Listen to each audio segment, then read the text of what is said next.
In the tapestry of life, where every thread holds a story, America in Black and White emerges as a haven for the voices echoing through the heart of our communities. In this podcast, we wade through the rivers of our collective experiences, celebrating the vibrant hues of change brought forth by the whispers of hope and the roars of action. It's more than just a conversation. It's a journey into the heart of our society, illuminated by the light of those daring to dream and do. Join us, and let your voice be the melody that guides us toward a dawn where every color finds its place in the masterpiece of our shared destiny. Together, let's paint a future brimming with the positives that dwell in our minds and the actions that shape our world. Good evening, ladies and gentlemen, and welcome to another episode of America in Black and White, the hottest podcast in America. Tonight, we have another great show for you, one that I promise will more than just intrigue your interest, but will definitely motivate you and inspire you to do the things that you know you can do to help build your community. Tonight, we have Mr. Edward Lee Russell Jr. as our special guest. Mr. Russell is a proud product of East Oakland, California. He is a husband of 20 plus years, a father, a grandfather, and an activist. Mr. Russell is the CEO and founder of BRUH, that's Brothers Raising Up His, a Solano County-based nonprofit serving adolescents, teenagers, and young adults. Mr. Russell serves as Vice President of the Minority Coalition at Solano Community College. He is part of the Solano Community College Equity Committee, which focuses on recruiting, retention, completion, and transferring of Black students. Mr. Russell is also a member of Vacaville Unified School District's Equity Task Force.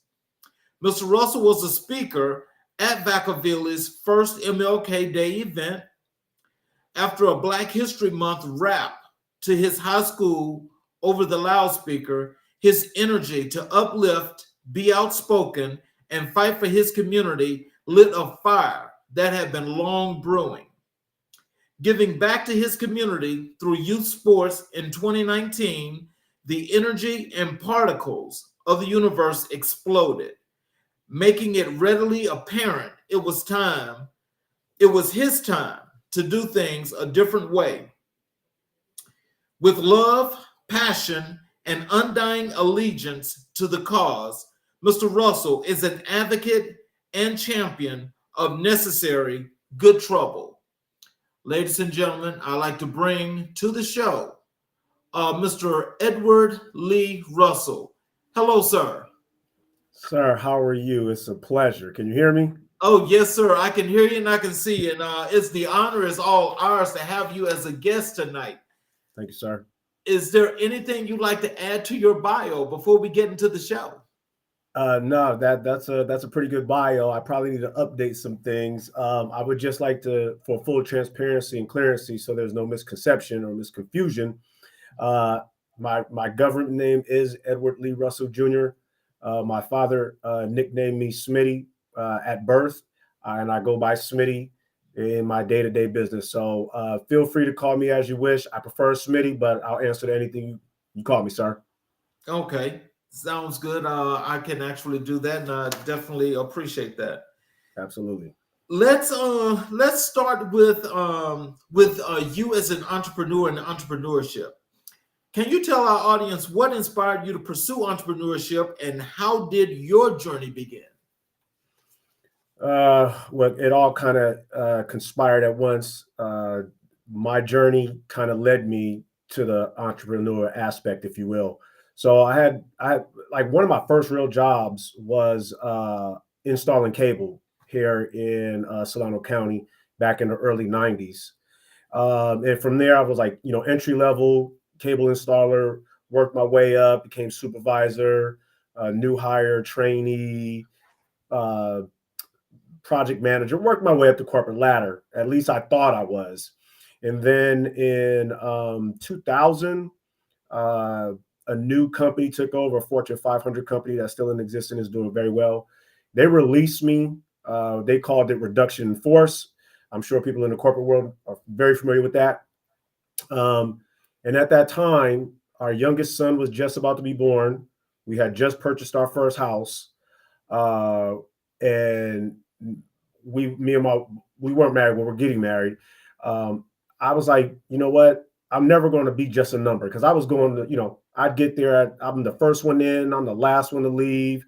I'm taking my cell phone on vacations, and I'm cross helping other departments, not just installation, but customer service, dispatch, blah blah blah. And from that point, 2000, I was like, man, you know what?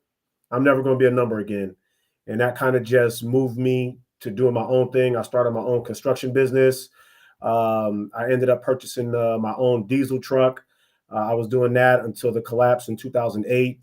And then, just recently with my current business, my Most Beautiful LLC is just inspired by, consulting with local groups and individuals that just want to become more aware of cultural awareness, and then the impacts that our youth could have on the recycling aspect of progressing our community in a more dynamic and rewarding way. Oh, wow. That sounds like you had a really, really impactful journey where it started to, where you had a lot of adventure. Oh, yeah. Lots of adventure. And I can tell you, I understand when you mentioned about that corporate situation, because believe me, that's a beast on its own. Yes. Yeah. And, part of the struggle, I don't even want to say part of the struggle. I thought I was doing very well. I was exceeding, our particular area was always in the top 3% of production and met all the numbers, and I thought that's what it was. But, as I said in the bio, just this energy to be who I am. I didn't really fit the corporate image. I know how, don't get me wrong, I know how to interact. I know how to code switch when I need to. But at some time, you have to stand on some principles and be accountable for yourself and who you are. And I don't personally believe I fit the mold of a yes man in the corporate world. That's not to knock anybody that is. I understand. We all have to play that game. But for me, I could be broke by myself. I don't need you to fire me. That's kind of like how I look at things. Well, I can tell you one thing. I second that motion and also that belief. Yes, sir. What have been the biggest challenges you faced as an entrepreneur? The buy-in. And what I mean by that is, so again, I always feel like an outsider trying to do things differently. I could take the easy road and align my business with the local chamber of commerce, local, business groups, local small business groups. I can go to the county and align myself with those chapters. A whole lot of things I can kind of network, if you want to say, but I cannot align myself with groups or people that I don't necessarily see eye to eye with and condone their methods of success. It is the hypocrisy of democracy is a capitalistic mindset, where if we're free, but if you look at capitalism, that is the act of oppressing someone else. So when I start to get into my mind and I overthink things, like I said, my business could probably flourish 100-fold if I would just partake, and align with, local business owners and these things. But I don't think like them. I don't see like them. And I have a fire to prove people wrong. Like, I don't need a business degree. I don't need a BA. I don't need a PhD. I don't need to defend my dissertation for me to do what I'm doing right now. That's having a bigger impact on young people than people that have these letters, these pronouns attached to their name. So you know something, I am so all about the way you're actually looking at this focus, as in the world today, the vision of the world, and what our communities and these younger people should be looking at. Mhm. Can you tell our audience and some of these younger people that are watching the show, what are some of the things that they should be putting in place in order to set that foundation for themselves? Man, a plan. That's what we need. So okay, I always say this, young people only know what we introduce them to. And as elder statesmen in our community, it's our responsibility to introduce options, multiple options to young people. You can, your plan can include, but should not be limited to, college or higher education, not necessarily a four-year college, not necessarily a predominantly white college. HBCUs produce year in and year out phenomenal doctors, scientists, lawyers, and the like. Trade school, vocational schools should be a part of the plan if necessary. Military, if that's what you choose to do, if your family is ingrained in the military, fine. Being an entrepreneur, starting your own LLC. I think every option should be on the table, but it needs to be planned. The great Dr. Martin Luther King Jr. spoke to a high school way back in the day in the 60s to Baltimore, where he talked about the blueprint. I echo that sentiment. So when I talk to young people, I ask them what their success looks like, because all of our success is different, right? Growing up in East Oakland on my block, success to me was having gold rims and a gold chain and a car. That's what success looked like to me. I didn't know any better. But now I see things differently. So when I talk to young people, I say, hey, what's your success look like? And then when they get to talking, I say, okay, write it down. And what we're going to do is we're going to start in reverse. You get your goal, and then we're going to work backwards. It's impossible to start somewhere and you don't even know where you're going. That plan is probably doomed from the start. So have multiple options. Okay, you want to be an entrepreneur. You want to be, the CEO of this, or you want to be you want to sit on the advisory board of this institution. That's fine. Now, what does it take as we work backwards to get there? Because without that success plan, you're going to be doing a lot of zigging and zagging because you don't know where you want to go.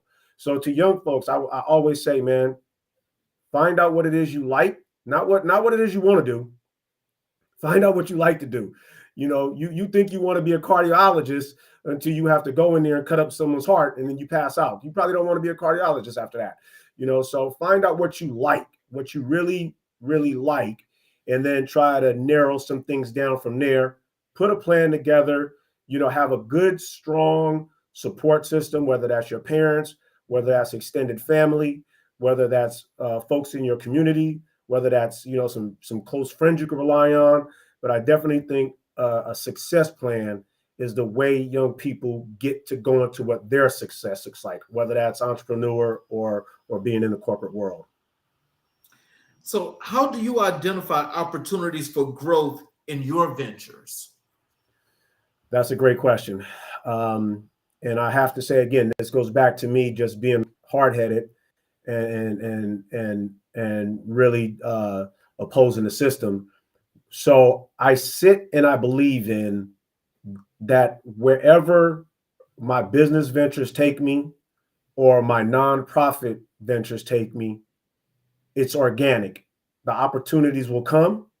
And then as they come and they present themselves, I'll do my due diligence on, recognizing, is this the right move for what I'm trying to accomplish? And I will not sell out myself or my beliefs, my convictions for someone else to say, oh, look what we did. I'll share this really quick. I've had multiple opportunities to take my nonprofit into the religious area and get some assistance from them folks. But after, I probably say 3 conversations with, 3 different clergymen, it was apparent to me that you want me to change. You want me to conform to what you think is right for young people. and I won't do that. Because I don't want to impress or coerce any young person to believe something that I don't believe. You know, if I'm going to do this work with you, then we're all going to have the same vibe. And that's another thing. I don't, when I'm working with young folks, I don't talk to young folks. I don't talk down to young folks. I let them talk. I listen, and then I provide my input. And what they want to take from that, you know, that's on them. So, you know, I think that's where my thing is. I allow things to come to me, and as they come, and it takes time. Like I said, if I want to just conform, I can easily go over to, you know, the Black Business Chamber of Commerce here, and, you know, put my feet in the pot and do what I got to do. But that's just not what I'm here for. You know, long story short, I'm trying to reimagine, revise, and renew 400 years of something. So I already know it's not going to happen overnight. You know, what I'm doing right now, I've already reconciled the fact that I may never, I'm sure I'll never see the fruits of this labor. Hopefully, my grandsons and their, you know, children will be able to see the fruits of this labor, if you will. Mm. So, what role does innovation play in your business strategies? That's man, great questions. Well, this is the old man get off my porch time, I guess. You know, stop walking on my grass. I just cut it. You know, coming. You know, I was raised in, you know, late 70s, early 80s. There was no internet. You know, you want to make a buck, you better go get that push lawnmower and put some back brick and work in. You know, so for me to sit here and say I'm fully astute of AI and how it works, how it could benefit my business, I'd be lying to you. I've used Chat GBT once, and I almost felt like I was cheating. So I really am in a sense still learning the innovation part to promote and network and progress my businesses or my ventures, you know, forward. I am on social media. I do a lot of that. I do have my own YouTube channel.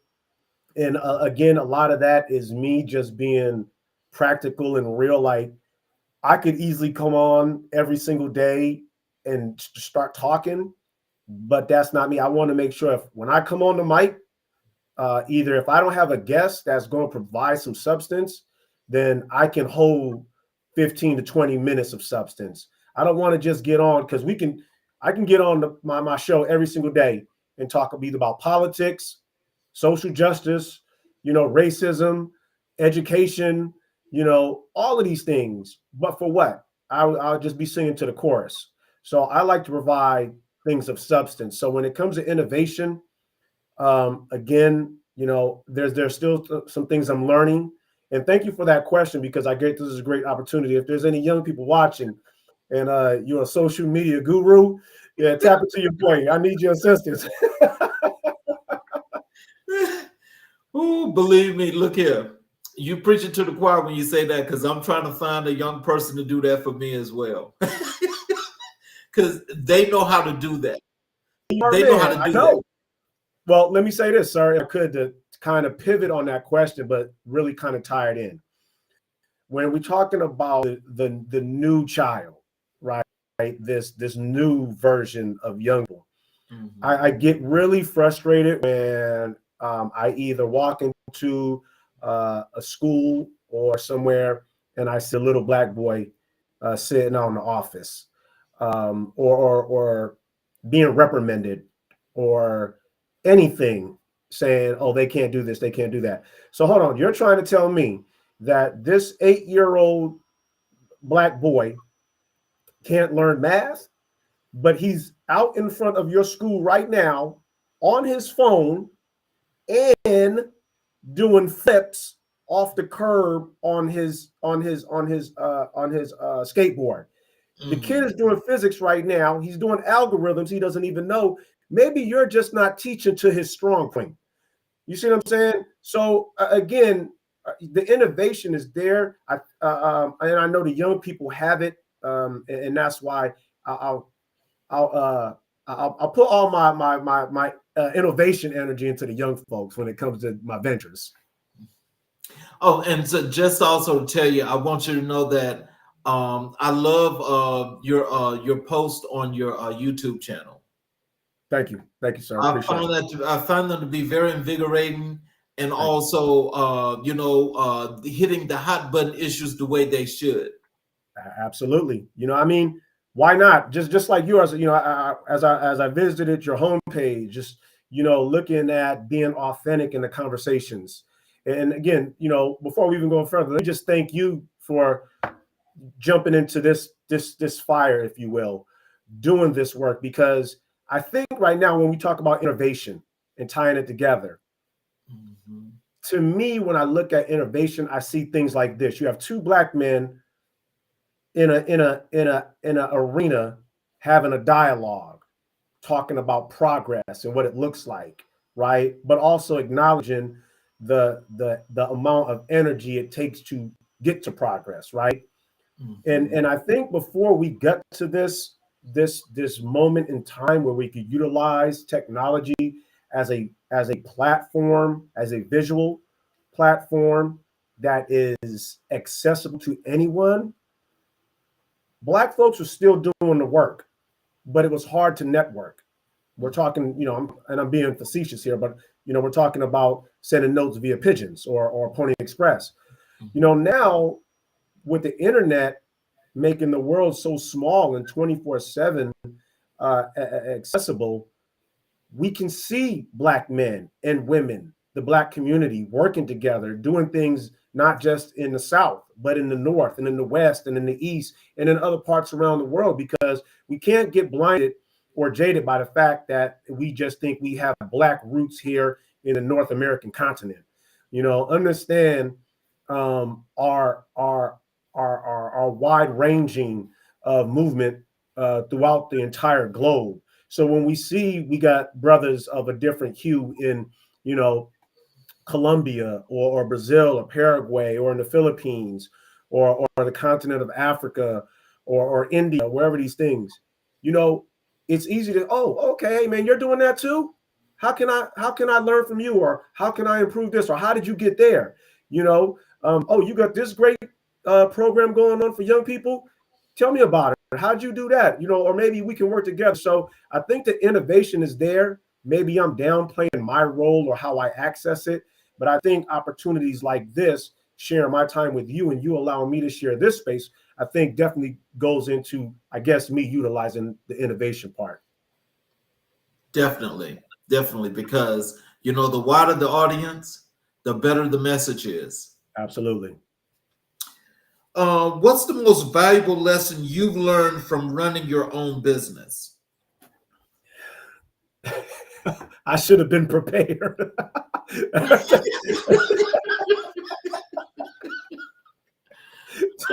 you know, yeah, preparedness. Because again, everybody wants to be their own boss, Mm-hmm. but if you're not prepared and you don't know, okay, so there's so many things that go into being prepared as a business man, woman, person, human, whatever the pronoun you want to use. And part of it is being prepared. Are you prepared financially? Right. Trying to start my own business in after 50 years old, I probably would have done better in my 20s. I'm thinking I would have had a little bit more energy. Running your own business, like I tell young folks all the time when I talk to them, when they tell me they want to be an entrepreneur, my first question out of their mouth when they say they want to be an entrepreneur, I'm like, do you like your weekends? Oh, yeah. I said, well, forget that. When you're an entrepreneur, those weekends is outdoor. Ain't no vacation, ain't no spring break. You know what I'm saying? Even when you sleep, your mind is racing, trying to figure out the next step. How do you, bring your business to like you said, a greater audience. Mm-hmm. So for me, I think being prepared, I could have done better, but I'm not scared. You know, I think had I understood some things earlier, see, I think a lot of my business moves around young people and the education, the institution of education.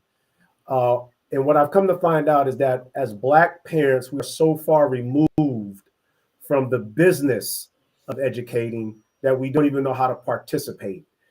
And I think for me, as where my business is focused on bringing the education arena and its complexities into the, I think that was my problem. You know, I'm dealing with people who are superintendents, principals, other admin, whose that's been their life is in education, and what I'm trying to do is I'm trying to get into a space with my own table, and I say that for this reason, sir.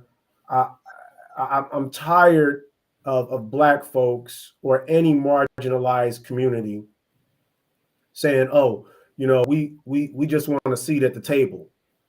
I don't want a seat at the table. I don't want a seat at the table. I got my own table.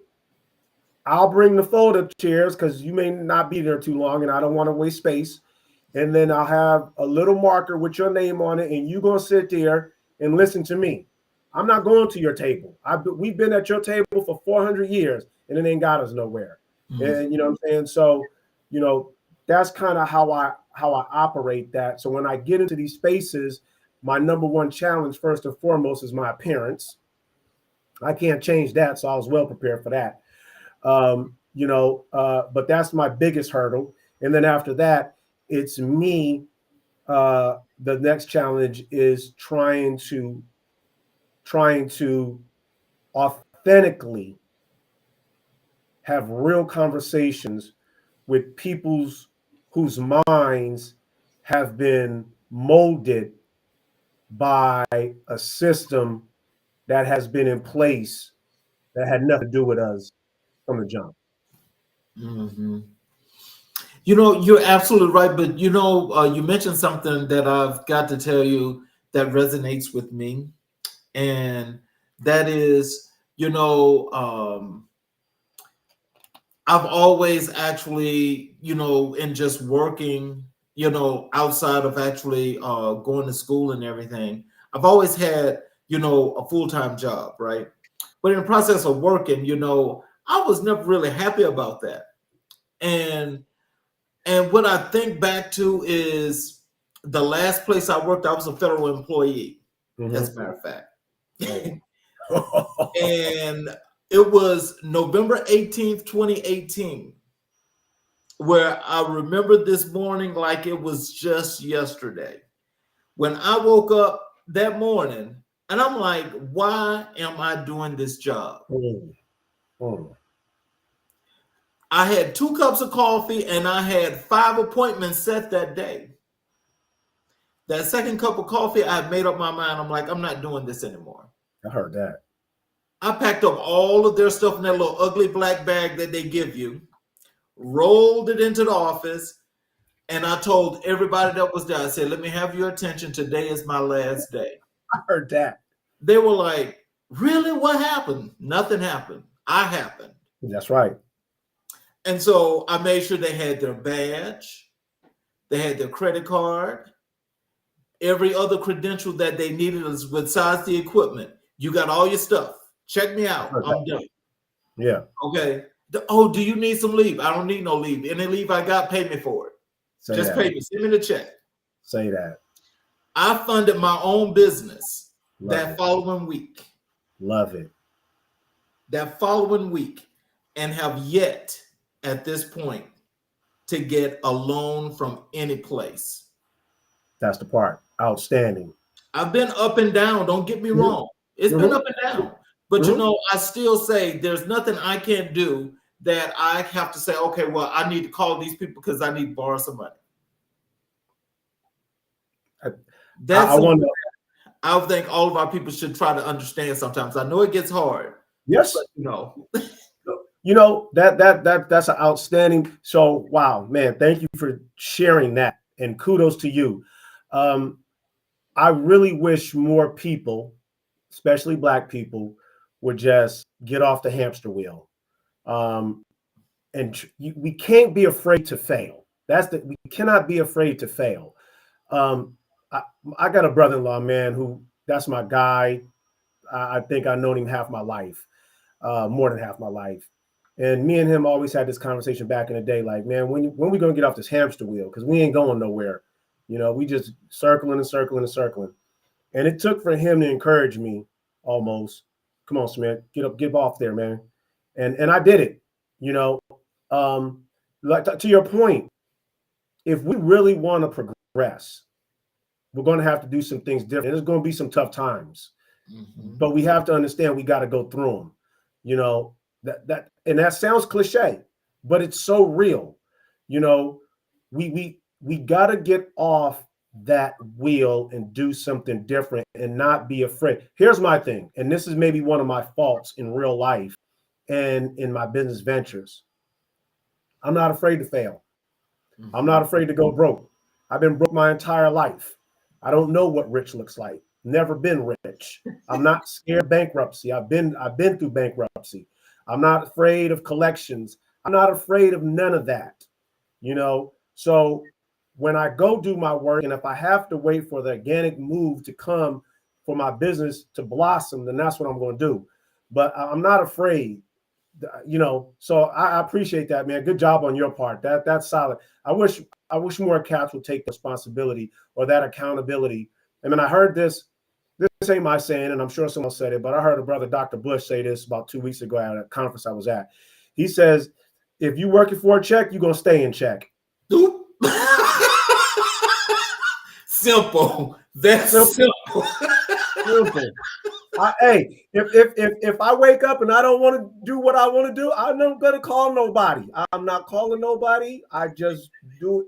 But again, that's my mentality. I'm not afraid of dying broke. I got a life insurance policy, so we good. So how do you balance profitability with ethical and community-driven goals? I think that's just a continuation on what I was just saying. So and I think this is where a lot of our phrase begin in the Black community. I think everybody starts off with the right intention, and then here comes money, or I don't, maybe not even money, but the options of success. What am I going to get in return for what I'm doing?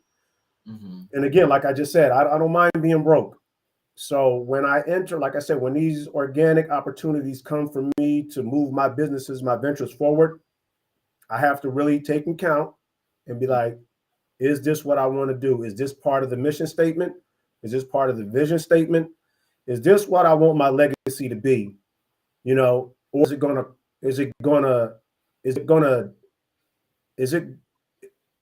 it not going to be part of the holistic approach? And if money is in there, great. But if money is my only motive to move forward in my ventures, then I can't do that. You know what I'm saying? I cannot do that. So the profitability part, I'm really, really realistic about that part. I'm not in it to get rich. I'm not in it to, I said this the other day, I'm not in it for awards. I'm not in it for money. I'm not in it for recognition. If any of my ventures or any of my stances, positions, placements in any forum advances or impacts in a positive way someone's life, then I've been successful. Again, a lot of people may think I'm just saying that because it sounds good and I need to get into heaven. Then you don't know me, because that's all I do. I stand on that if I can help one person with whatever it is I do, then I'm good. I've served my purpose, because I remember when our youngest son graduated high school in 2019. And I'm like, wow, all three of our kids graduated high school. But who am I now? Who am I to sit back, kick my feet up, and be like, the work is done? That's not right. You know what I'm saying? So I've always been like, I'm gonna help whoever I can. My businesses, yes, I got bills I gotta pay, and they're gonna get paid, you know. But I won't jeopardize my principles, my expectations, and my boundaries for a dollar. I won't do it. So when it comes to like to answer the question, I'm sorry for being long-winded, but I just want to make sure you're good. You're good. You know, profitability and the growth of my business, to me, are not hand in hand. They do work accordingly, but as long as the business right now, here sharing this space with you, my business is blossoming. My business is progressing because now you hear it. Somebody else is going to hear it. Am I getting money? No, but we don't know what's around the corner. I don't know what opportunity lies ahead. But one day they'll cross paths. There'll be an intersectionality of riches somewhere. Doing like this. Just like that. Yes, sir. Yes, sir. Can you share a turning point in your entrepreneur career that shaped your perspective? Oh man. That's a great question. You know, I know I'm not the only person, or I want to be very specific. I know I'm not the only Black man to encounter this challenge. But when you know you have a good product, which I know I do, and you go to, you know, I hate to use the word sell, but that's what I'm doing, selling it. I'm selling my service to people who I know have the means, the wherewithal, and the need to bring me in to fill that capacity, and they won't, because one, they're either judging me on my appearance, they're either judging me on my lack of letters in front of my name, or a combination of both. And that's the biggest challenge I faced so far, but I still won't be deterred. And what I mean by that is I've probably shared my service with, well, I'll Boston, Dallas, Houston, Atlanta, Fresno, LA, Sacramento, San Francisco. I forget the city in Nebraska, Chicago, Detroit. I've shared my services or offered it to every single juvenile hall in those cities. Not one response. Not a, hey, we received your email. Not, hey, I don't know how you got our email, but don't bother us no more. Not one response. But what I did get is an invitation from Napa, the city of Napa. If you're not familiar with Napa, Napa is so non-Black, it couldn't be any further from being non-Black. That's out in the valley, right? Yes, yeah, absolutely. And the wonderful people over there brought me in to offer my services to their young scholars in juvenile hall. And all of that right there tells me that my service is very much needed. It's useful. It's impactful. And it drives me to keep going after those challenges about being an entrepreneur. Wow. You know, that in itself, you know, of course, we'll chat after the show because there's a couple of things. I want to actually connect you with somebody else that's doing something a little bit similar to what you're doing. Okay. And awesome. Maybe you guys can hook up a collaboration. But also with the business that you do, you know, I'll just tell you some things I would need you to email to me because I'm going to do a blog post for you to make sure I also help you to get more exposure. That is for the operation and services that you offer. Thank you, sir. What advice do you have for aspiring entrepreneurs facing self-doubt? Breathe, breathe, breathe, breathe. You know, a lot of the self-doubt is only because, you know, we allow ourselves not to breathe. It's the anxiety part of being a human being. And when that great idea comes, you know, the blood vessels constrict, and we go into flight or fear, flight or fight, and we say, no, no, no, no, that's a good idea, but who's going to do that? Who's going to want to listen? Who's going to want to buy it? Who's going to want to do this? You know, breathe, breathe, and breathe. Breathing is a technique for me that I share with a lot of young people, including my grandson who's 4 years old. When we learn how to breathe and we understand the physiological impacts that it has on our bodies to enter into responses instead of reactions, because fear is reaction. A response is a thought process. Like, I thought this out, right?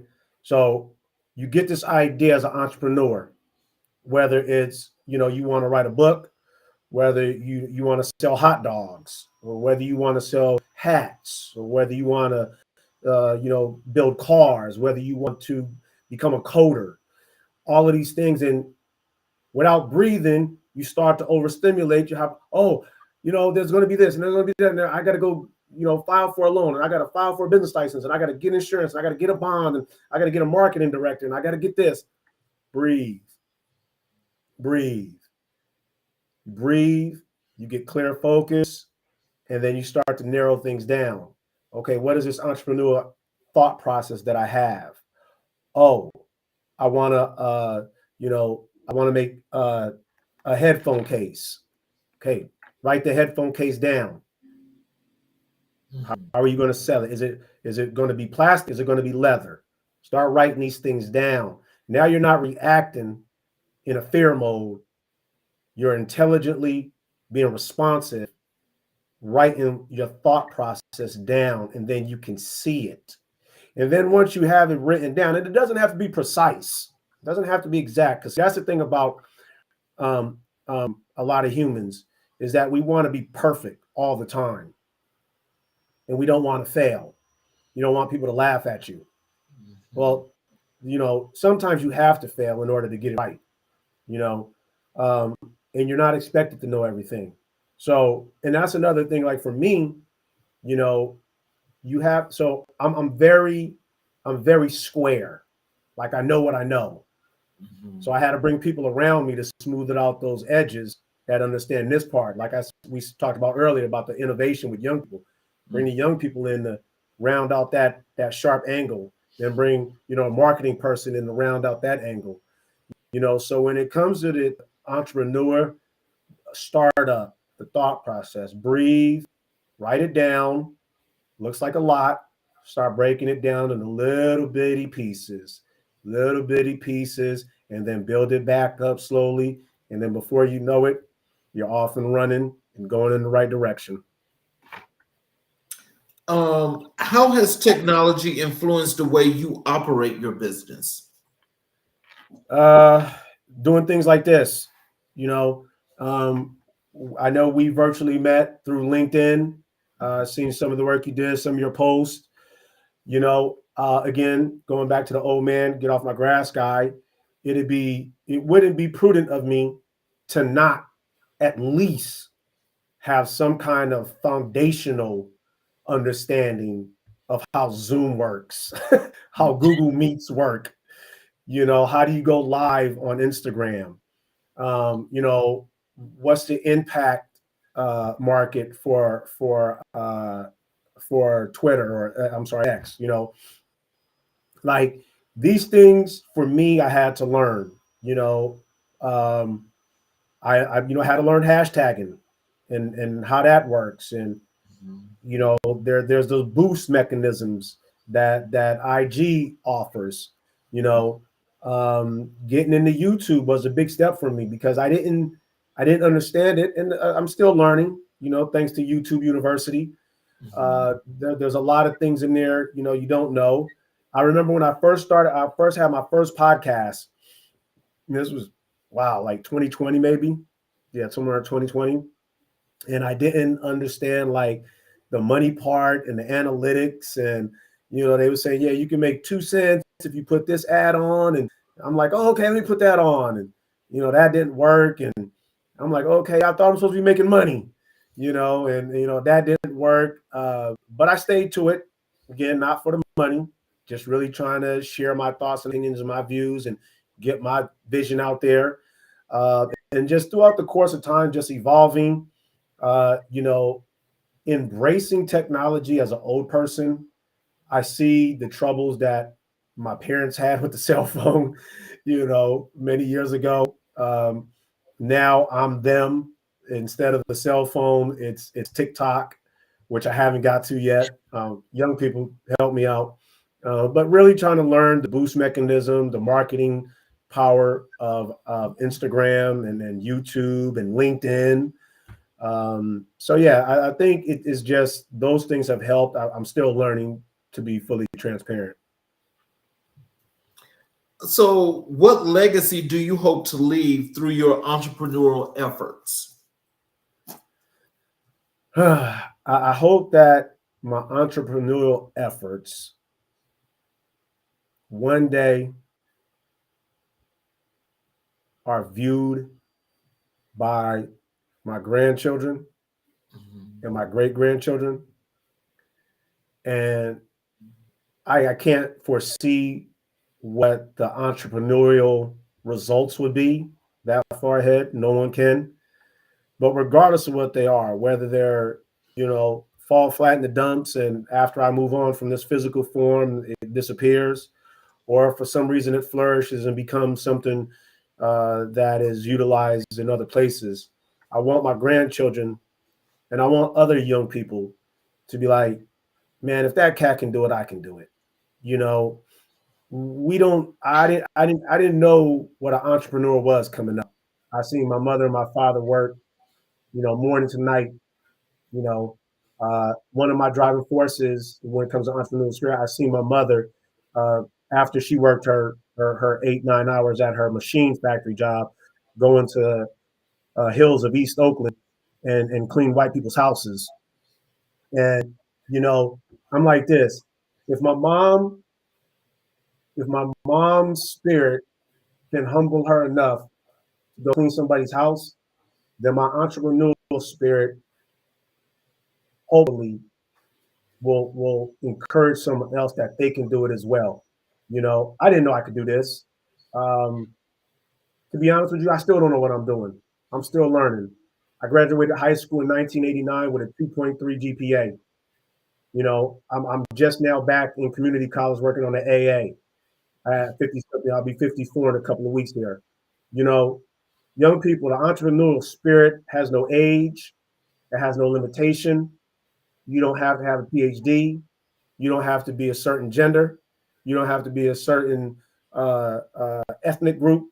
You don't have to be anything but you with the desire to change, to do something different. That's what the entrepreneurial spirit is. And I hope that's what my legacy of being an entrepreneur does, specifically for my grandchildren and their children. Well, I can tell you this. I don't think you have an issue with that because, again, as I tell you, looking at your YouTube channel is very inspirational. Thank you. It's very inspirational.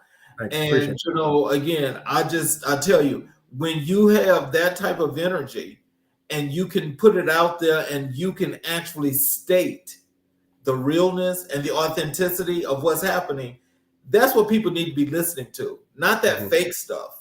Yeah. But you see, eventually, hopefully sooner rather than later, that they'll actually find themselves there instead of going over there. True. Let's pivot over to your community advocacy and activism. can you tell us what sparked your passion for community advocacy as well as activism? So I don't want to give out too much information because, with all due respect to my younger son, I don't think it's fair to him. Okay. But there was an incident in 2019 that I don't want to say it changed or pivoted my energy. I think it re-energized the sleeping giant that has been in me for a very long time. So it's just me and my sister. She's 13 years older than me, and she shared a picture with me when I was about 2 years old with my father back in the early 70s. And I got this little black jean vest on, and it's got a black power fist. And I'm like, yo, I was like, oh, I was militant way before I was militant. Okay, here we go. You know, and so, you know, like in the bio, I went to an all-white school for the most part. There was only a handful of us there, and one day, the principal, Mr. Oates, was like, "Hey, yo, Smith, you know, I went to him and I was like, hey, man, you know, I kind of wrote this thing for Black History Month." He's like, "Oh man, come on in. Let's put you on the mic." I was like, "Oh, okay. I'm about to be on the mic like Run DMC. Let's go." I got on the mic, had my boy beatboxing next to me, did the little rap, and after that, I think I was hooked on just doing something different. You know, saying something different, saying something with meaning, saying something with purpose. You know, coming from East Oakland, now I want to be full clearance. I don't want to sit here and sound like I'm a revolutionary and I know everything about the Black Panthers and the movement. But I remember them, you know, I remember vaguely them being around town, some of the black jackets and things like that. I'm not that old to where I could say I visited and, you know, I was at speeches or rallies or anything like that.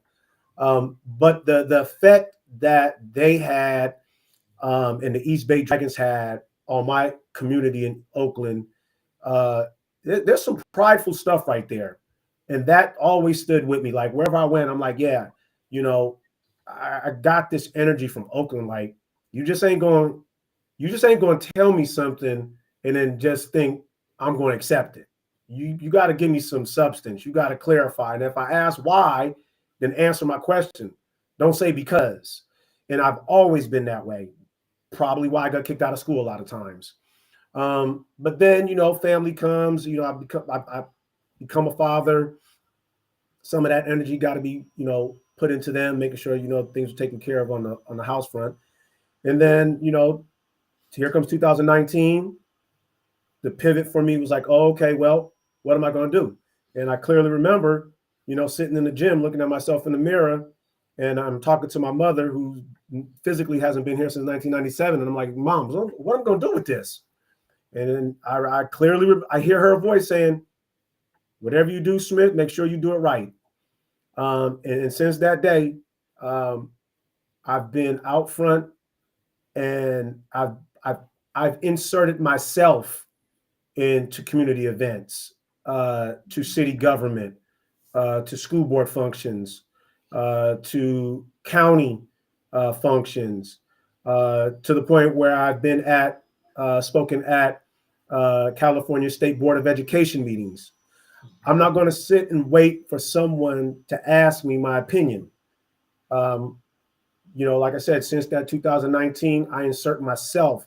I make the community's business my business. You know what I'm saying? Because what I think a lot of people fail to realize is the community is our business. It's not the elected officials' business. It's not the clergyman's sole responsibility. It's our business. And the things that go on in this community directly affect us, especially marginalized demographics in those communities. Mm-hmm. And we can see it clearly what's going on right now in our society. You know, when we don't act and we allow others to act for us and we wait for either something to happen or for someone to ask our input. You know, the crazy thing about democracy is everyone has a voice, but for the most part, we're scared to use it. So when I talk to young people all the time, I always tell them, I ask them this. I say, so how old do you think Dr. King was when, he was doing his thing? And they, oh yeah, he was 35, 40. I'm like, man, that dude was 25, 26, like the young energy. That's where it is. So for me, that kind of reinvigorated me 2019 to be more active, to speak up, to share my opinions, right, wrong, and indifference. But you're gonna hear it, because I think we live in a society, for the most part, people want to have safe conversations. And I think safe conversations are the reason we're still having safe conversations. So I have real conversations, and I use real words. I use purposeful words. I use intentional words, so that when we leave this conversation, you'll never have to ask yourself or second guess what Smith said. You're going to know exactly what I said, because either I'm going to dumb it down for you, or I'm going to kick up my word game on you. And if I have to bring it to your educational level, I can do that as well. So how do you approach tackling systemic challenges in the community? By pointing them out. A really quick story for that, or analogy. It's a story. It's real life. We have our new police chief in our town. He had reached out to me before he became police chief, and this is some of the barriers that we have. And I want to be clear on what I'm about to say. I'm all for defunding the police, but I'm not for defunding the police. Let me say that. Mm-hmm. Some of us need police. Some of us need law enforcement. Some of us need authority. Not all of us, some of us. Mm-hmm. And that's across the board for humans. That's not any ethnic community. That's across the board as humans. Some of us need authority to help us get along. With that being said, I've never had a problem. My little brother works for the prisons. Like I said, two of my friends are chiefs. I consider them friends. We have an agreeable disagreement on the processes that they use, but that's what we're here for, to talk these things out, to see how we can remedy them and provide solutions. That's one of my things. I can sit here and complain to you all day, but I prefer to talk about solutions. How do we make this better? How do we move forward? So me and this gentleman, he reached out to me. He said, hey, you mind meeting me so we can talk? He's a white gentleman. I was like, absolutely, let's meet. So this is how I know we have a problem. And I mean, I knew we had a problem before that. He says, so where do you want to meet at? Should we meet somewhere private, or can we meet out in the public? I'm like, man, look here, I'm not scared of you, and I'm not scared of people seeing me with you. If you got a problem with that, that's on you. So we ended up meeting at the pizza spot, right? So we're talking, just going over some things, and he clearly says, hey, listen, I know I don't know how to talk to young people, especially Black and brown community. How do we get there? I said, well, first and foremost, whether they're young or old, you don't know how to talk to the community. Forget what age they are, right? So understand this: your industry is inherently negative. People only call you when bad things are happening.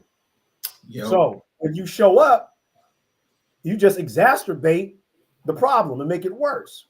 I said, so maybe one of your solutions is being proactive. How about you, your lieutenants, your colonels, your sergeants, your cadets, everybody, make monthly phone calls to your community. Hey, this is so-and-so from local PD.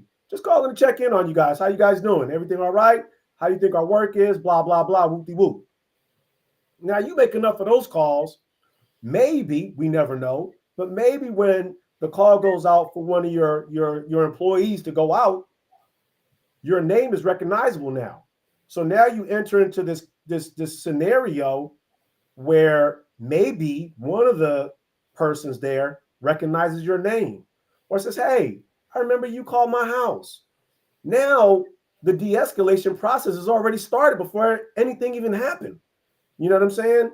So there's ways to get to solutions. You just got to want to do it, you know? And so me and him had a very good conversation for about an hour and a half. And again, he ends again with, hey, because ironically, we go to the same gym. And he was like, hey, you know, if I see you going forward in the gym, do you mind, you know, if I say hello or shake your hand? I'm like, dude, you have to stop thinking like an officer. I'm a human being. I'm going to treat you like a human being. I don't care what people know that I talk to you. You know what I'm saying? If we don't talk, people are going to keep getting murdered and then get sent home on disability leave and get paid. You know, so no, I don't mind you seeing me and saying hello. But that's how you change policy. You talk to people. Education through communication. You know what I'm saying? You talk to people. And I share this with a lot of young people as well, to that point of how do you advocate for yourself? Well, for me as a Black man, I gotta take myself into consideration. I want to be safe when I'm driving around town or walking around, right? So what if my friendship with this particular gentleman leads me to a position where now I'm on the advisory committee for the chief, and the hiring process for the chief, and the oversight committee for the chief, and the hiring process of the union police? Because understand, a lot of our problems, some are with the local PD, but then a lot of it is with the union, and they hide behind the union and their policies. And we don't know these policies, and we don't have people in place that look like or sound like us to see what those policies are. So what we need to do is get with these folks and get infiltrated. That's a cold word, but it is what it is. We need to get there and see what the policies are, whether those policies relate to illegal search and seizure, stopping and frisk, all of these things. We got to get in there and advocate for ourselves and not just take the status quo as saying, oh, that's just what they do. Yep. If that's what they do, they're just going to keep doing it until someone stands up and says, hey, you can't do that no more. Why can't I do it no more? Because I helped rewrite the policy. That's why. And I know what's in that policy. Mm-hmm. Yep. So can you share a community initiative you're particularly proud of?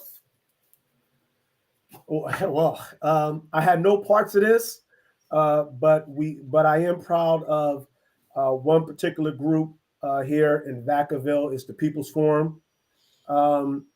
And they're doing work to highlight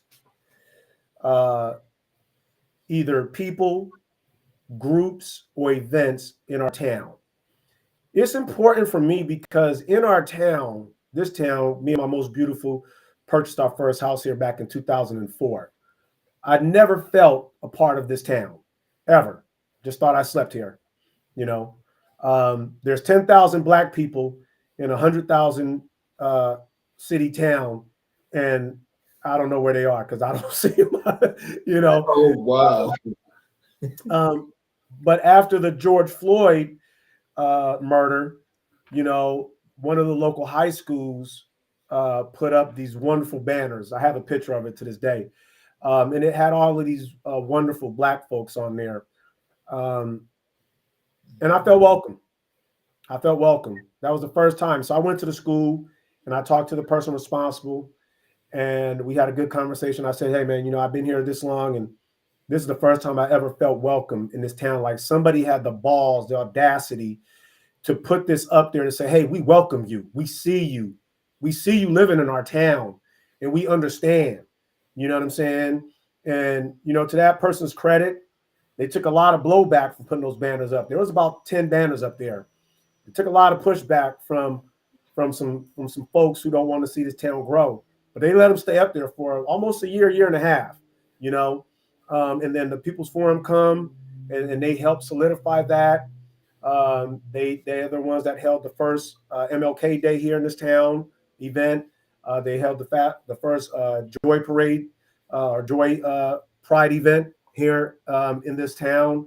They're the first to highlight the impact of Women's History Month and bring women to the forefront, no matter what color you are, how much money you make, just as long as you're doing the work, if you've been doing the work, so that initiative to me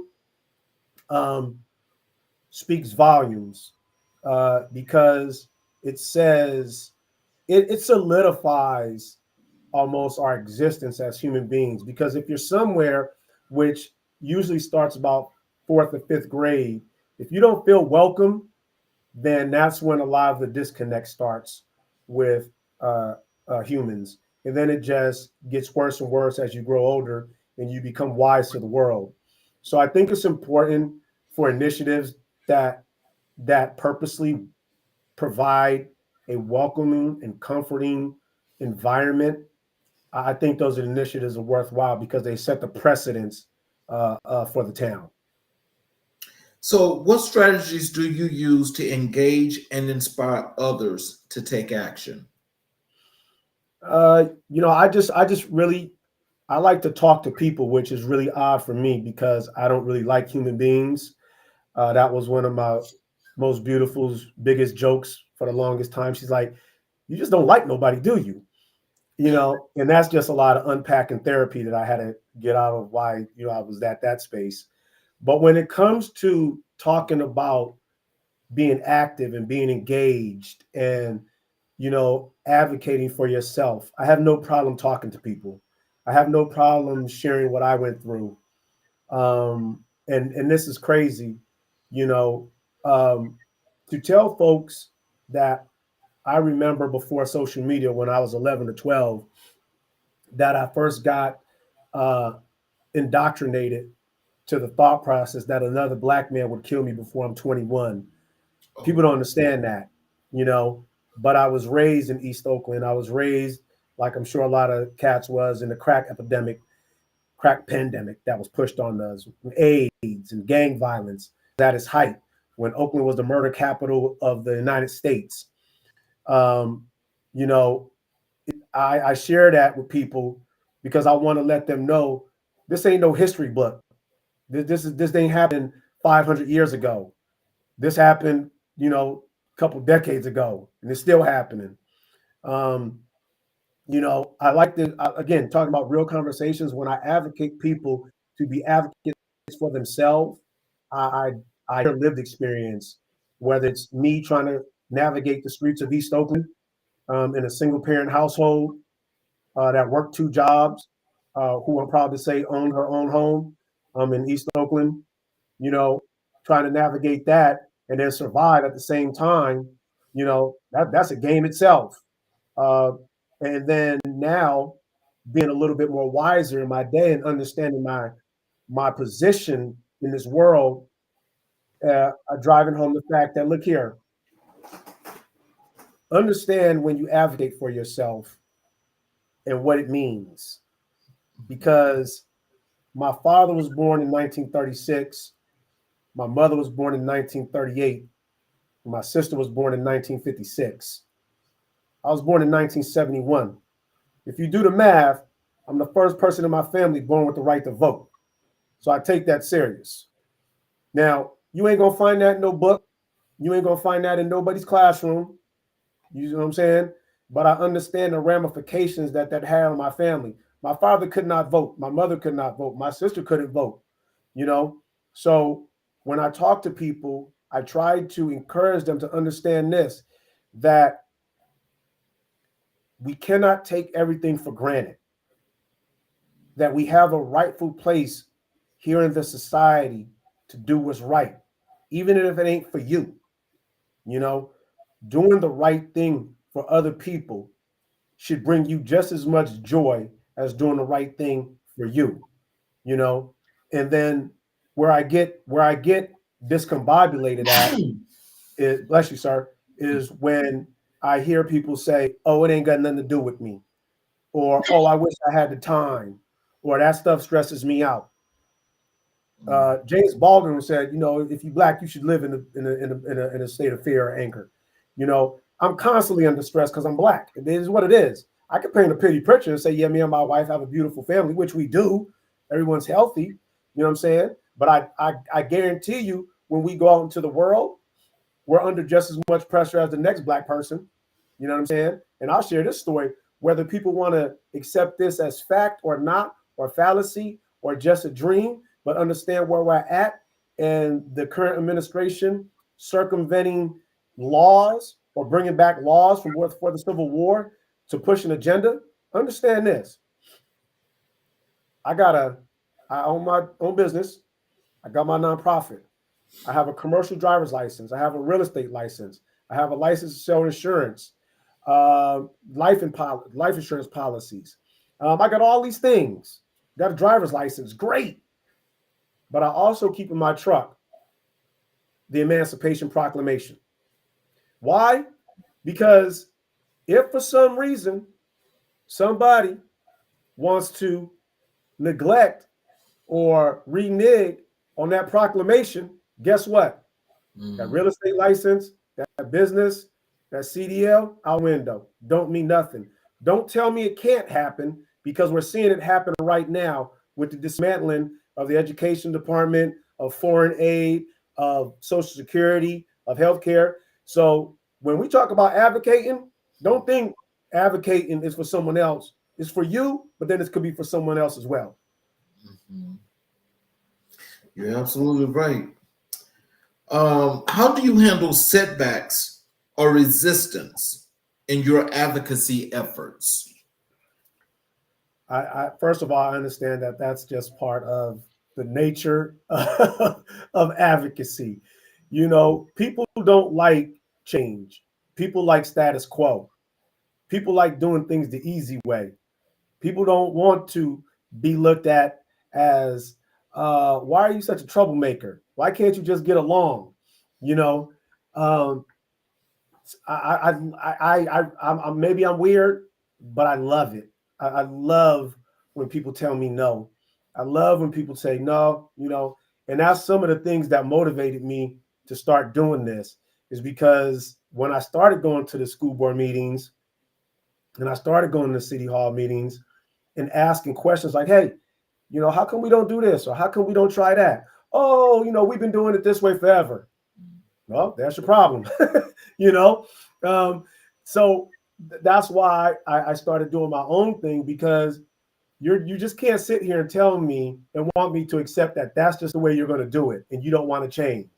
Where now I'm over here doing it, I'm doing it different, and I'm providing a much better product or a much better result, you know. So I think I kind of embrace the struggle, if you will, or the challenges, you know, to tell me no, to say that can't work, you know. Here I had shared this data a while ago, but in 2017, the state of California was allowing students across the board to graduate with less than 55% proficiency in math and English. And I was like, wow. Oh, wow. You can't do any job with 55% proficiency and expect to keep it, but the state is doing that to our children. Okay. So now in our county, they're patting themselves on the back because they meet the threshold of 55%. But then in our county, you narrow it down to Black and brown males. In 2017, 2018, they were allowing these young people to leave school with less than 33% proficiency in math and English. Tell me that's not a setup. That's a setup for failure. That's the recipe for failure. Okay. So I got to thinking, and I'm like, well, hold on. I ain't stupid. My pops ain't stupid. My sons, my brother-in-law, my cousin, we ain't stupid. You trying to tell me we can't learn? And so then with all of that negative, when I say, hey, can't you guys do something different? Or, you know, oh no, you know, we've been doing, not a problem. So their reluctancy to not want to change, I did it my own way. And so in my nonprofit, we offered free math tutoring for anyone, free math tutor for anyone. For the most part, I had young Black boys in there. I had one young sister girl in there. What I did was I removed the messenger. I had Black and brown junior and senior high school boys doing the tutoring to these young people in second, third, fourth, and fifth grade.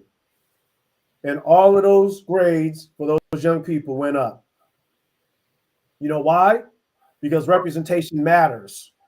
Mm-hmm. This 15, 16, 17-year-old got locks like me, got a fade like me, got an afro like me, talks like me, walks like me, wears Crocs like me, wears his pants like me, or whatever the case is. Oh, that's cool. I'm going to listen to him.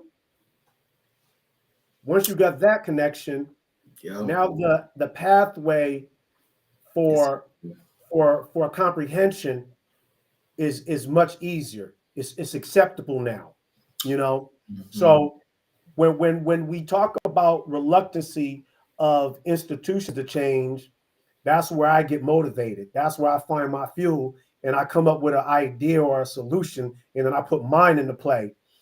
Now, my pettiness, because I'm the king of petty, I always use that when I go talk to these school board meetings or a city council or these folks, and they tell me all of these things, and I say, "Oh, really?" I say, "Because look what I just did over here. I didn't even spend no money. Y'all got federal funds, y'all got state funds, y'all got county funds, y'all got tax funds. You got all of this, and you still can't teach these young people nothing, but we doing it for free over here." That's my energy right there, brother. Yeah, I really do like that because I think that pretty much around this country, those that are doing advocacy work like you're doing, I think we're going to have to take that responsibility upon ourselves to make sure that these young boys, especially, and these young girls are really, really taught the proper way, because the education system itself is already cracked, and this administration is trying to tear it down completely. Mm-hmm. And they're tearing it down out of pure hate, Mm-hmm. and also for fear mongering and lying. There you go. So as long as they can tell the lies and they refuse to tell the truth and stand up and be the men and women they say they are, which we know they aren't, because when you're at the bottom of the totem pole, which people need to understand anyway, when you're at the bottom of the totem pole, and because you got control of the system means that you're in control. Mm-hmm. Right. You see? So, but what they're afraid of is that they know that the strides that we have made due to 400 years of setback, and we're still right here knocking on your shoulder saying, "Hey, how you doing?" Right. That's what the fear is, because they say, "Oh my God, they're going to make us slaves like we did them." Right. You see, that's the biggest thing when you talk about generational poverty. Generational poverty comes from generational power. No one wants to lose power. So that is the inherent nature of our democracy, and I think that's where people get lost at. When we start talking about taking control of us, right? And like you said, we done been. Let me be clear. We haven't always been oppressed. We've been oppressed in this nation. We've been oppressed in this nation. Mm-hmm. And under the oppression of this nation, we still have found ways to thrive and excel through every challenge laid out there. Mm-hmm. That right there is fear itself. Because man, if they can do that under those conditions, imagine what happens if we give them a little bit. You know what I'm saying? And so now you see that fear of losing control of power manifesting itself, because what I like to share with people and highlight is the framers. They weren't founders. The framers of this Constitution, of this democracy, were property owning white males. Mm-hmm. And news alert, white women, you weren't a part of that. I just want to make sure, not to the 1920s or so. And that's just because of us as well. However, now you see the advancement of the black community.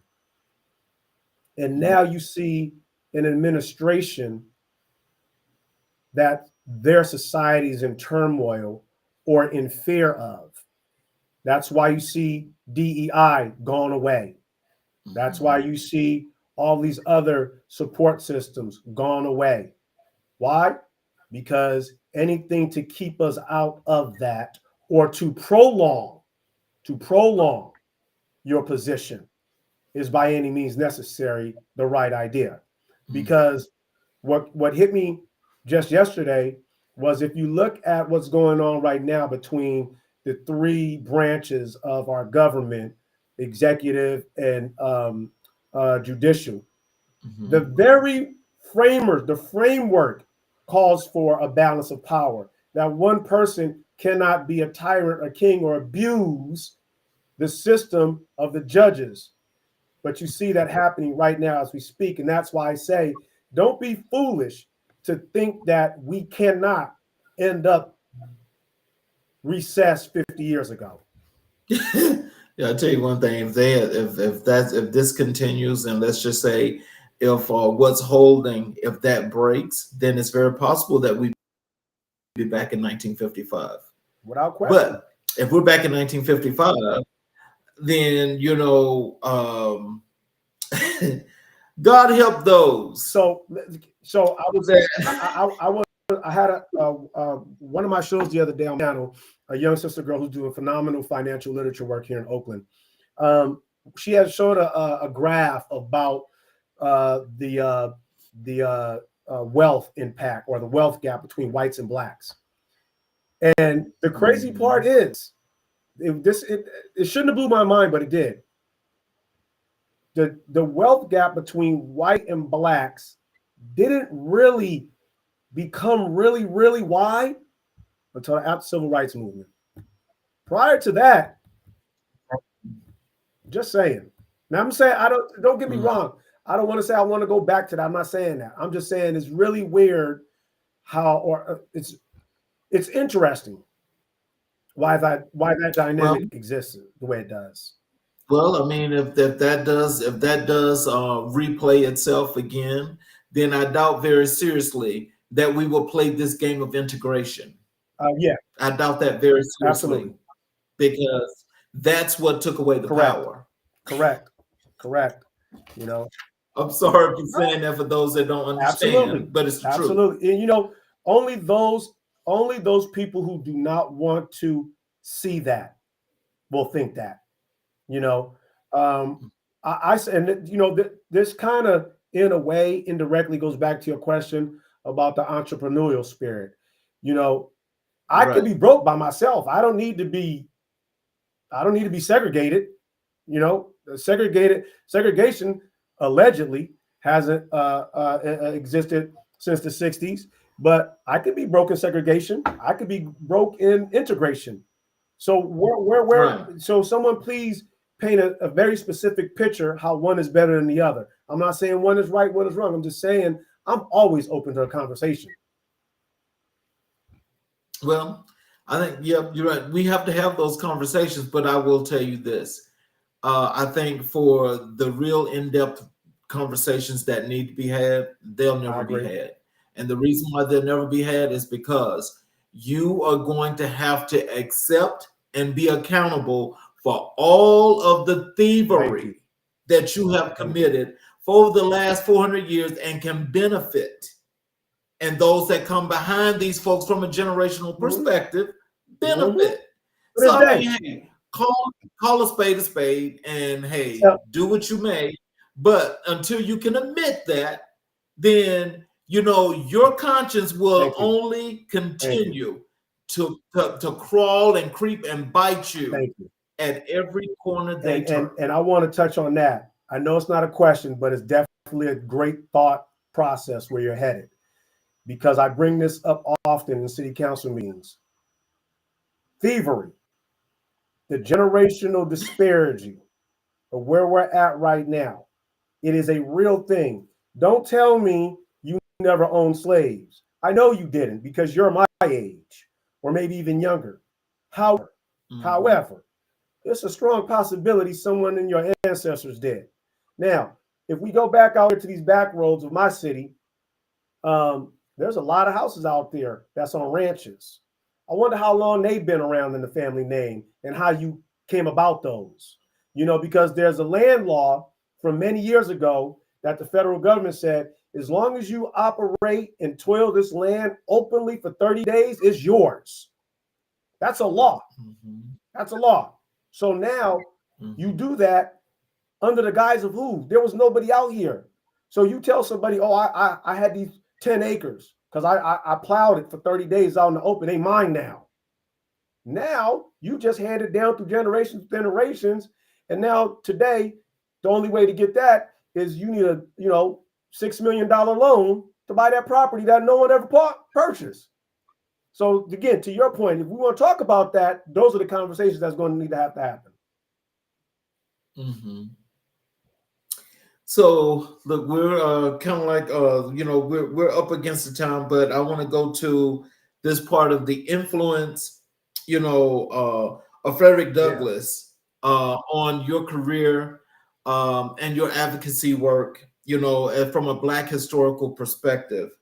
And can you tell us, when did you first encounter the work of Frederick Douglass, and how did it impact you? 2020. Just doing some research. No, I'm lying. I'm lying to you, sir. 2020 is when I came about the quote. I didn't really find out and learn about Frederick Douglass until after learning about George Washington Carver and Tuskegee. So our oldest son went to Tuskegee and graduated. And that's how I found out about. Oh, wow. Okay. Yeah, that's how I found out about Mr. Washington and Mr. Carver. I never knew those individuals. No one ever taught me about them in school, K through 12. So I didn't know Mr. Carver. I didn't know Mr. Washington. I heard of Frederick Douglass, but didn't really know. And so then just, doing my own little research. And then I started my own nonprofit in 2020, just looking for something, and came across Frederick Douglass. Looking, and I guess I was inspired by the fact that his evolution out of slavery to actually being invited to the White House and having the air of Abraham Lincoln. So I get the quote, or I see the quote. It's easier to build strong boys than repair broken men. And that hit like a ton of bricks, because, and I don't want to say this is true for all men my age or husbands my age, but I'm sure my most beautiful will clearly support that statement, that she had to reimagine me, that she had to assist me on building me back into the man I need to be, man, that if you don't understand the purpose of that, is why that quote resonates with me so well. Again, being raised in East Oakland with a single mom, she could only do so much. I love my father, but he was way on the other side of the country on the East Coast, and that was on the phone. We talk maybe once a month or something. I love him. He knows me. It's my pops, but he had no effect on me daily. The people that had effect on me daily was my older cousins, an uncle or two, and the neighborhood cats. And the things you learn growing up is survival. Is you don't cry, you don't smile, So I'm raised, and I'm raised to hide a lot of things emotionally. Even academically, because you don't want to be the smart kid in class. I mean, I know that sounds crazy, but that was the reality, right? I remember walking in the house at 16 years old. My mother was at the table. I walk in, and she didn't say hello. She said, "What you mad about?" I said, "I'm not mad." She said, "Why are you frowning?" I was like, I said, "I don't know. Maybe keep people away." I left it at that. Fast forward, I'm 40 years old. My mother had never the opportunity to meet my most beautiful. My mother left this earth physically in 97. I didn't meet my wife until 98, 99. 40 years old, I walk into the house. My most beautiful's at the table. She looks at me. She didn't say hello. She said, "What you mad about?" I said, "I'm not mad." She said, "Why are you frowning?" Right then and there, Charles, I knew I had a problem. And I'm serious. I knew I had a problem. Like, I've lived my life in a state of anger, of defense mechanism to keep people away, you know, because of whatever my challenges or my trauma was. So when I seen that quote, I'm like, man, I've been broken. And I refuse to go forward like that and allow other young men to be broken. And then I'll take it a step further. And I know we got to get out of here, but it's so relevant to the quote, and it's so relevant to my personal evolution to be a better human being and a better man and a better father, first and foremost, is that I look at the pictures of my family when we were young, and my two boys are frowning just like I am. And my wife and my daughter are smiling. And to this day, that hurts my soul. It hurts my heart. I apologize to my sons every time I can. I tell them to smile every single day. They're beautiful, handsome smiles. I tell my grandson to smile, you know, because I want them to understand I was wrong. I didn't know any better. That's all I knew. So raising young boys is easy, or strong boys is easier than repairing broken men, because that's a long time to unpeel all those layers that we've become accustomed to them and the norms of society, accept that it's okay to walk around and be mean and not say I love you to anybody, and not even know what love is, and not even loving yourself, you know, first and foremost. So I know I don't want to go too long, but that was the whole gist of, you know, it's easier to raise strong boys and repair broken men. So, what aspects of Douglas's life and legacy resonate most deeply with you? The self-advocacy, you know, it's the self-motivation. He comes from a time, he was in a time, there was no social media influences. There was no internet availability to, you know, every piece of information ever designed on the face of this earth. You know, he went out there and was driven, you know, with his own innate process to do better, to be better, to do something different, not just accept where I'm at right now as like, okay, I have to accept this and I have to be happy with it. You know, he purposely on his own taught himself how to read and write, wrote books, wrote memoirs, helped others to read and write. You know, he tried to save the Freedmen's Bank with his own money, which eventually folded. You know, so just his diligence about his own advocacy for himself, which then put him in a position to empower others. I mean, it really just resonates with me, like deep in me, because I don't ever want to sit here and say, "Oh, I'm from East Oakland. That's my excuse for not being able to do nothing." Final question. How has Frederick Douglass' example influenced your approach to leadership? You know, we're in a time right now where we have a lot of thumb warriors, and people want to say things, and they want to say things just to check boxes. But you can't tell me nothing, but you can show me. You don't tell me nothing, but you can show me. You know, like my mother used to tell me, you know, what she say, uh, believe half of what you hear, or none of what you hear and half of what you see. You know, that's what I stand on. I ain't got time to sit here and talk about this. Give me some action. You know, I've said this before to some other folks. We need people on the front lines of protest, yes, but we also need litigators in the court of law, yes. We also need financial assistance from financial backer, yes. We also need people that can formulate ideas and think outside the box and think about the future. We need all of these people.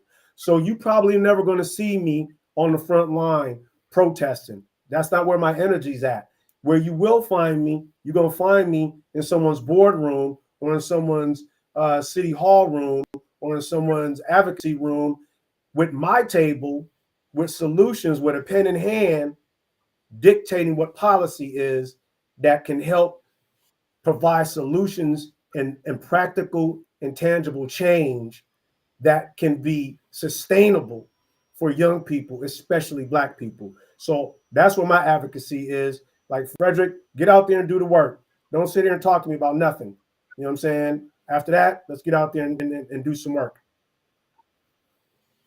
So, in closing, what is it that you'd like for our audience to know? Give us some words of wisdom. Tell them how they can find you, how they can connect with you on your social media handles, all of that good stuff. Before I do that, sir, thank you, Charles, for this time and allowing me to share your space. I don't take that lightly. I value you. I appreciate you, and I see the work that you're doing. For myself, beautiful people, you can find me on my YouTube channel, Smith the Speaker, SMITTHE Speaker, Smith the Speaker. It's all one word. I have a book out. I fit the description. It's available on Amazon as we speak. It's a little $20. That's two trips to Starbucks for you. You know, I'm on Smith the Speaker on X. I'm on Smith the Speaker on Instagram. Smitty Russell on Facebook. My nonprofit is BRUH, BRUH, Brothers Raising Up His. And again, you know, I don't really have much to say as far as words of it. It's just, you know, I'm about the cause. I've always been about the cause. If you want to connect with me, you want to collab with me, you want to network with me, you want to partner with me, reach out. I'm about it. You know, I ain't got time to play. I'm not about games. Young people, I want to see them succeed. I want to put something on this earth that's sustainable and it's practical, and it's meaningful, you know, for years to come, for generations to come. You know, is it possible? Yes. Is it time consuming? Yes. And then my last thing, and I'll be remiss and I'll probably be kicked out the house.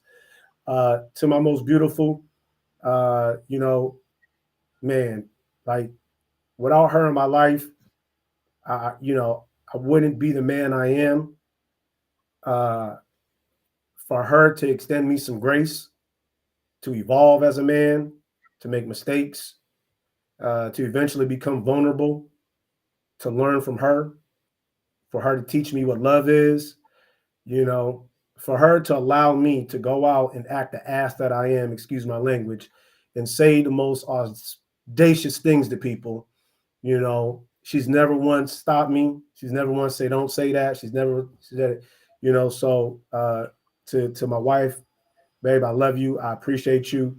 I do this not for us, but, you know, for everything that we built, that you've allowed me to be on this wonderful journey with.